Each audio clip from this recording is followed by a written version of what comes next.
हाँ जी दोस्तों, क्या हाल है, क्या हाल है, क्या हाल है। I hope you are all doing really really well दोस्तों।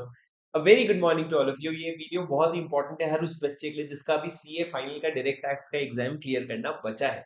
ठीक है दोस्तों, इस पेपर से आपको बहुत सारा रियलिटी चेक मिलेगा। ये रियलिटी चेक के लिए I hope you are ready. आपके एग्जाम के पहले आपको ये बातें समझ आ जाए तो अच्छी बात है, एग्जाम के बाद समझ आएगा तो आपको मजा नहीं आएगा। ठीक है दोस्तों, सर पिछले 1 घंटे से मैं बैठ करके एनालिसिस कर रहा था हमारे एक स्टूडेंट का जिसका नाम है पार्थ शाह, जो हमारा सीए फाइनल में रैंक होल्डर है, जिसको रैंक आई एआईआर 28, बट उसके डीटी में 78 मार्क्स आए। जो मेरे स्टूडेंट्स में हाईएस्ट है 78 मार्क्स, तो 78 मार्क्स है, कम होते हैं क्या? सर 90 बोलते तो मजा आ जाता। अरे भाई डायरेक्ट टैक्स है। सुनो मेरी बात एकदम ध्यान से। सर उसके 78 मार्क्स है, प्लीज मेरी बात एकदम ध्यान से सुनना। सर उसके पेपर एनालिसिस करके बहुत सारी चीजें पता चली जो आप लोगों के लिए अभी जानना जरूरी है। तो इस वीडियो को एंड तक देखना चाहिए, तो स्पीड बढ़ा करके देख लो, पर इसको देख करके छोटी छोटी चीजें सीखना जरूर। सर सबसे पहले मैं आपको बता दूं इसका स्कोर कितना था। सर 78। अब मजे की बात यह है सर, सबसे बड़ी बात यह है 78 में से 28 मार्क्स जो है वो उसको एमसीक्यूज में आ गए, और उसके अलावा सर डिस्क्रिप्टिव में सिर्फ 50 मार्क्स आए, तो टोटल मिलाकर के 78 मार्क्स हुए। सर तो एमसीक्यूज में 28 मार्क्स कैसे लाया जाए दोस्तों, आप लोगों को समझना पड़ेगा। इस बार जो एमसीक्यूज आया था कुछ ना कुछ लक फैक्टर पे डिपेंड करता है राजा। जैसे कि क्वेश्चन जो था आपको समझना पड़ेगा ट्रस्ट पे, रियल एस्टेट इन्वेस्टमेंट ट्रस्ट पे क्वेश्चन आ गया। जो बच्चा पढ़ के गया है उसके लिए बहुत ज्यादा स्कोरिंग हो गया, पर जो बच्चा छोड़ के गया है उसके लिए 8 से 10 नंबर छूट गए। अब सर पूरा तो पढ़ नहीं सकते, कुछ ना कुछ तो छूटता है ना बनी। तो भैया करे तो करे क्या सर, देखो पढ़ना तो आपको कोशिश करके सब कुछ है, थोड़ा सा और क्लैरिटी दूंगा, रुक जाओ। पर दोस्तों मैंने क्या कहा, एमसीक्यूज में अगर आप अच्छे मार्क्स लाओगे ना तो आप 70 प्लस मार्क्स देख पाओगे, वरना आपका 70 प्लस मार्क्स लाना मुश्किल है। सर एमसीक्यूज कब किया था सर, उन्होंने शुरू में किया था कि बाद में किया था? देखो दोस्तों, बेस्ट अप्रोच क्या होता है, अब सबसे पहले तो अपने डिस्क्रिप्टिव आंसर से लिखो। पहले आप कम से कम 3 क्वेश्चन डिस्क्रिप्टिव के खत्म कर लो जो आपको बहुत अच्छे से आते हैं। और वो 3 क्वेश्चन में भी ना क्वेश्चन वन मत रखना, क्योंकि क्वेश्चन वन जो है ना हमेशा दर्द देता है, सर देता तो है, पक्की बात है। तो आप बाकी के 3 क्वेश्चन किए, उसके बाद सर आप समय लगा करके एमसीक्यू मेजरली पुश कर दो जितना कर सकते हो, और उसके बाद सर आप क्वेश्चन नंबर वन और क्वेश्चन नंबर जो भी एक और आपको लिखना है वो आप लिख सकते हो। ठीक है दोस्तों, अब दोस्तों मेरी बात ध्यान से सुनना। सर ये बताने के बाद एमसीक्यूज तो उन्होंने लिख लिया, और उन्होंने क्या किया सर, उन्होंने क्वेश्चन नंबर वन से शुरू नहीं किया, और उन्होंने क्वेश्चन वन रीड भी नहीं किया। बोले कंपलसरी है बाद में लिखना है, सर उन्होंने क्वेश्चन टू पढ़ना शुरू कर दिया, वो शुरू के 15 मिनट में भी। और उसके बाद सर उन्होंने बेस्ट 3 क्वेश्चन सॉल्व किए, जिसमें उन्होंने उसके बाद उन्होंने एमसीक्यूज सॉल्व किए। अब दोस्तों मेरी बात ध्यान से सुनना, एमसीक्यूज के लिए मेरी बात ध्यान से सुनो। सर आपको एमसीक्यू के लिए बच्चे ये कहते हैं, और ये सच भी है, कि आपको पूरा पूरा केस स्टडी पहले पढ़ूंगा फिर एमसीक्यू लिखूंगा, ऐसा मत करना।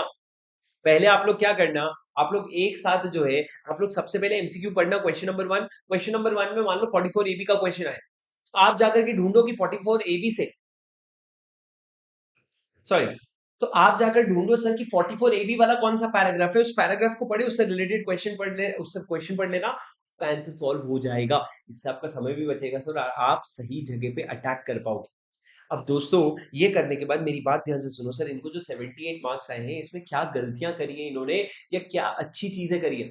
सबसे पहले तो देखो सर, नीट प्रेजेंटेशन बहुत ज्यादा लाइन नहीं मारा है इस बंदे ने पेपर में। अब देखो सबसे नीट प्रेजेंटेशन, क्लीन रीडिंग, और यहाँ पे इन्होंने एक कॉलम बना दिया है पेपर पीजीबीपी के क्वेश्चन के लिए, जहां पे वो अमाउंट लिखेंगे, और जो कैलकुलेशन सब कॉलम का होगा वो यहाँ अंदर कर लेंगे। अब देखो सर प्रेजेंटेशन बहुत प्यारा है, और प्रेजेंटेशन से इंपॉर्टेंट है सर कॉन्सेप्चुअल क्लैरिटी, बहुत इंपॉर्टेंट है। क्वेश्चन नंबर वन अगर आप देखोगे तो इनको क्वेश्चन नंबर टू जो इन्होंने सबसे पहले लिखा, उनको इसमें कितने मार्क्स आए सर, उसमें 8 नंबर में से इनको 6 नंबर आए सर। 8 नंबर में से 6 नंबर आए, 2 नंबर कहाँ गए पता है? सर इन्होंने एसईजेड का जो 10 AA वाला डिडक्शन होता है, 10 AA वाला डिडक्शन कितना दे दिया, 100%। क्वेश्चन में बड़ी स्मार्टली दिया हुआ था कि 5 साल नहीं 6 साल हो गए कंपनी की, तो 6 साल अगर हो गए तो आपको पता है एसईजेड में 50% डिडक्शन मिलता है। ये एरर किया, उसके लिए उन्होंने 2 मार्क्स काटे, पर उसकी वजह से आंसर टोटल अलग आया सर। टोटल वो नहीं आया जो उनके पास टोटल था, पर फिर भी मार्क्स मिले सर, स्टेप मार्किंग मिलती है। स्टेप मार्किंग मिलती है, इस अमाउंट का रेलेवेंस रिलेटिवली कम हो जाता है। उसके बाद दोस्तों आप अगर देखोगे तो मैं आपको सिर्फ गलतियां अगर हाईलाइट करते जाऊं, क्वेश्चन नंबर टू में सर इनको, question number two part two में उनको पूरे 2 नंबर मिल गए। पर इसके बाद अगर आप देखोगे पार्ट टू बी, उसमें सर एनआरआई टैक्सेशन का क्वेश्चन था, इसमें लगभग सारी चीजें इन्होंने सही करी थी। गलती किसने करी पता है? आईसीआई ने। आईसीआई ने पूछा था टैक्स पेबल बताओ, टैक्स पेबल क्या आएगा? सर अब टैक्स पेबल में ना इसने क्या किया, टैक्स लाइबिलिटी निकाल ली पहले, जो आंसर था। अब उसके बाद वो घबरा गया कि टैक्स पेबल बोल रहे हैं, कुछ तो टीडीएस होगा, तो उसने टीडीएस जबरदस्ती खोज-खोज के निकाला कि इस पे कट सकते हैं, इस पे कट सकते हैं, इस पे कट सकते हैं। ये फालतू का एडजस्टमेंट किया और उसके बाद सर उसको एक नेट आंसर आया। उसके बाद फालतू का एक नेट आंसर आया, जब नेट आंसर राउंड फिगर में आया तो खुश हो गया सर। ठीक है? तो भैया यहाँ पे चलो आईसीए ने टीडीएस पेबल पूछा तो हम घबरा जाते हैं सर। घबरा जाने का मैं आपको एक और क्लासिक एग्जांपल देता हूँ सर। देखो, एक क्वेश्चन आया था, सुनना मेरी बात ध्यान से। एक क्वेश्चन आया था डीटीडबलए का। ये देखो क्वेश्चन 3B। डीटीडबलए का क्वेश्चन है, उसमें लिखा है income received from consultancy fees. उसने क्या किया सर, रिसीव्ड वर्ड देखा, उसने पहले नॉर्मल फिगर्स लिखे थे, रिसीव्ड वर्ड देखते ही उसने काट करके ग्रॉस अप कर दिया, काट के ग्रॉस अप कर दिया। उसके अलावा बाकी सब सही सही सॉल्व किया सर। पर आपको मजे की बात क्या है पता है? 6 मार्क का क्वेश्चन था, आईसीए ने 5 मार्क्स दिए। क्यों पता है? क्योंकि भाई ने अजम्पशन लिखा है कि मैंने हवे में नहीं किया भाई। एक तो मैंने अजम्पशन भी लिया और दूसरा काट के लिखने से पता क्या चल रहा है, मैंने बाद में किया है इस चीज को, कि मेरे दिमाग में क्लिक किया। तुम सोचो कितना घबरा जाते हैं सर हम। रिसीव्ड वर्ड देखे तो हम फट से राउंड ऑफ कर देते हैं, क्या कंसल्टेंसी पे टीडीएस कटा होगा क्या नहीं, हमको कोई दिमाग लगाने की जरूरत नहीं पड़ती। पर दोस्तों आपको मैं बहुत सिंपल बता रहा हूँ, ग्रॉसिंग अप का बहुत सिंपल कॉन्सेप्ट है। एक तो पीजीबीपी में ग्रॉस अप कभी मत करना, डीटीडबलए में करना। पर डीटीडबलए में भी सिर्फ जो रीजनेबल इनकम होता है, जैसे कि डिविडेंड इनकम हो गया, कभी कभार बोल दिया इंटरेस्ट रिसीव तो ग्रॉस अप कर देना। ये कंसल्टेंसी फीस वगैरह ग्रॉस अप मत करना। मैं समझ रहा हूँ एग्जाम हॉल में घबराहट होती है, आई हैव बीन देयर। हमारा दिमाग जो एग्जाम हॉल में जिस तेजी से भागता है ना, वो कभी कहीं और नहीं भागता। पर दोस्तों ये चीजें आपको बेसिक एरर अवॉइड करने चाहिए, क्योंकि सर मैं आपको दिखाता हूँ क्या किया इसने, इधर आओ। अब ग्रॉसिंग अप वहां तो उसने, अच्छा, उसके अलावा सर क्वेश्चन नंबर 4 टीडीएस का था और ट्रांसफर प्राइसिंग का था। सबसे बड़ी बात यह है, उसमें सर को 14 में से 14 मार्क्स मिले, फुल ऑन फुल। पूरा टीडीएस का रेट सही, टीडीएस का सेक्शन सही, ट्रांसफर प्राइसिंग का सेक्शन सही, पूरे सेक्शंस के समेत आर्म्स लेंथ प्राइस वगैरह सब कुछ सही निकाला है। पर सर देखो आगे चल करके जब उन्होंने क्वेश्चन नंबर 1 सॉल्व किया, जो पीजीबीपी का क्वेश्चन था, जो पीजीबीपी का क्वेश्चन था, क्या कर दिया सर इन्होंने, इन्होंने डिविडेंड को ग्रॉस अप कर दिया। डिविडेंड रिसीव्ड लिखा था, ग्रॉस अप कर दिया, ऐसे ने डिविडेंड को ग्रॉस अप नहीं किया। तो सर आप समझो ग्रॉसिंग अप के कॉन्सेप्ट की वजह से वहां पे भी हमारे मार्क्स टूटे, यहाँ पे भी हमारे मार्क्स टूटे। यहाँ पे सर करीबन 2 मार्क्स टूटे उसकी वजह से। पर आईसीआई सर मैंने एक चीज नोटिस कर ली, और ये बार बार प्रूव हो रहे हैं कि आईसीआई आपको बहुत डिटेल्ड में स्टेप मार्किंग देता है। अगर तुम्हारे 10 पॉइंट्स में से तुमने 8 सही किए, 2 गलत किए ना, तो आपको 8 मार्क्स मिल जाएंगे सर, अगर 10 मार्क्स का क्वेश्चन है। तो आप समझो कि आप बिल्कुल भी चिंता मत करो कि मेरी कोई और गलती, अनलेस आप एग्जामिनर को ये दिखा दो कि मैं हूं ही गधा, एकदम पैदा ही गधा हुआ था मैं, तू मेरे पे भरोसा कर ही मत, तो वो तुमको गलत, तो तुमको मार्क्स काटेगा। तो इसलिए तुम समझो, जो पहला क्वेश्चन तुम लिखोगे ना, that is going to be your impression maker. मतलब वो डिसाइड करेगा कि तुमने कितने स्मार्ट हो तुम। तो उसमें अपनी प्रेजेंटेशन और उसमें अपना नॉलेज एक्सट्रीम रखना। तो सबसे पहले वही क्वेश्चन उठाना जो कॉन्सेप्ट तुम्हारी ताकत है। दोस्तों सबसे इंपॉर्टेंट चीज आती है, इसने छोड़ा कैसे, इसने छोड़ा क्वेश्चन नंबर 5। क्यों छोड़ा सर? एक तो उसमें ना, वो जो हमारे इंटरनेशनल टैक्सेशन के लास्ट 4 चैप्टर होते हैं ना, बीपीएस वगैरह, मॉडल टैक्स कन्वेंशन, उसके क्वेश्चंस थे 6 मार्क्स के। और जो बाकी 8 मार्क्स का क्वेश्चन था वो केस लॉस था। उससे प्रॉब्लम ये नहीं है कि नहीं आता, क्योंकि जो 8 मार्क का क्वेश्चन था, उसमें एक क्वेश्चन 292 डबल बी का था। वो जो अगर आपको कोई नोटिस आया, डिलेड आया, तो भी उसको वैलिड मान लिया जाएगा, सर्विस ऑफ नोटिस वाला, वो वाला क्वेश्चन था। इजी है सर, सब बच्चे पढ़ते हैं। दूसरा एक बीडीआर फिनवेस्ट वाला क्वेश्चन था, जो उसी अटेम्प्ट के केस लॉ में आया था, मतलब लेटेस्ट केस लॉ में था, तो वो भी रेलेवेंट था सर।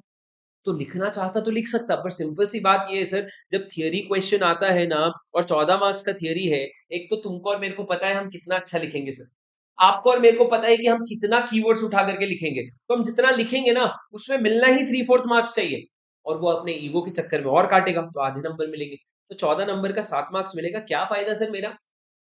तो मोस्टली पेपर में क्वेश्चन नंबर 5 बच्चे अवॉइड करते हैं, तो इसलिए जो आप केस लॉ का टेंशन लेते रहते हो, और जो लास्ट के 4 चैप्टर कैसे करूं, उसके जगह ना ट्रस्ट पढ़ लो। पता है इस बार के चैप्टर में ट्रस्ट में से कहां-कहां से क्वेश्चन आए? कोई भी ऐसा डायरेक्ट क्वेश्चन नहीं आया। एक क्वेश्चन आया आपको 115 बी डबल बीआई का, स्पेसिफाइड इनकम का, बहुत प्यारा क्वेश्चन। दूसरा क्वेश्चन आया था कि भैया, अगर सुनना मेरी बात ध्यान से, क्या क्वेश्चन आया था दूसरा, कि सर सब 11/5 वाले मोड में इन्वेस्ट करेंगे, उसमें एक पब्लिक सेक्टर कंपनी है जिसमें इन्वेस्ट कर सकते हैं, उसमें भी अगर इन्वेस्ट करोगे और वो पब्लिक सेक्टर कंपनी ने डाइवेस्टमेंट कर दिया, तो आपके पास 3 साल का टाइम रहता है, जिसमें 3 साल तक आप क्या कर सकते हो, उसको होल्ड कर सकते हो। 3 साल के बाद उसको सेक्शन 11(5) वाले इन्वेस्टमेंट नहीं मानेंगे। सर क्या आप रेगुलर क्लास में ही पढ़ाते हो? हाँ। क्या आप रिविजन में हाईलाइट करते हो? नहीं। मैं पागल हूं क्या? मैं क्या हर एक शब्द को इंपॉर्टेंट समझ के हाईलाइट कर दूं क्या? करना पड़ेगा सर। तो मैं ये मानता हूँ तुम भी इंसान हो, हम भी इंसान है, हम सब इंसान है, बस ऐसे ही भगवान जैसे पेपर ले रहे हैं, जैसे भगवान साक्षात लिखने आएंगे। पर इसका मतलब ये नहीं कि तुम पास नहीं हो सकते। मैं तुमको एक चीज बता बता के थक जाता हूँ, 100 मार्क में से तुमको 90 मार्क आते होंगे ना, तो तुम पास क्या एग्जामेशन ला लोगे? तुम क्या 100 के चक्कर में तुम्हारे लग जाते हैं? तुम लोग ये कोशिश करो सर, लास्ट के 4 चैप्टर जब मेरे को पता है क्वेश्चन नंबर 5 में आएगा, मेरे को पता है थियरी है मैं कैसा लिखूंगा, तुमको ऑडिट लिख के समझ नहीं आ रहा है तुम्हारा थियरी कितना स्ट्रॉन्ग है? तुमको और चाहिए तुम्हारा कोई कॉन्फिडेंस थोड़े?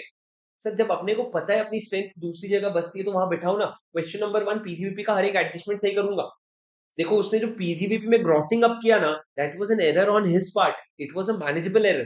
पीजीबीपी में ग्रॉसिंग अप में टेलीग्राम पे पोस्ट भी डालता हूँ आपके एग्जाम के पहले, common mistakes that people are making, अभी डाला था 10 दिन पहले।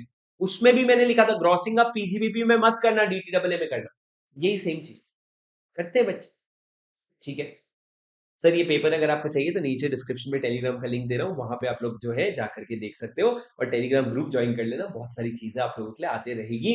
पर सुपर 50 मैंने रिलीज कर लिया, एक बार उसको जरूर देख लेना। वीडियो अगर हेल्पफुल रहा, कमेंट में I will give my 200% in the exam जरूर लिख करके जाना सर, कि मैं इस बार बहुत अच्छे से तैयारी करूंगा।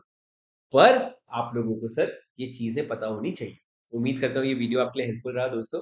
These things take a lot of effort on our end, तो अगर आपको वीडियो हेल्पफुल रहा तो एक लाइक जरूर कर देना। वीडियो का एक बहुत बेसिक टारगेट रखेंगे, 100 लाइक्स का। लाइक बटन दिख जाए तो ठोक देना, ठीक है? चलो guys, thank you so much, that's it from my side for today. I will see you in the next video for more such serial content. Follow me, and this is your CA buddy Shubham Singhal signing of.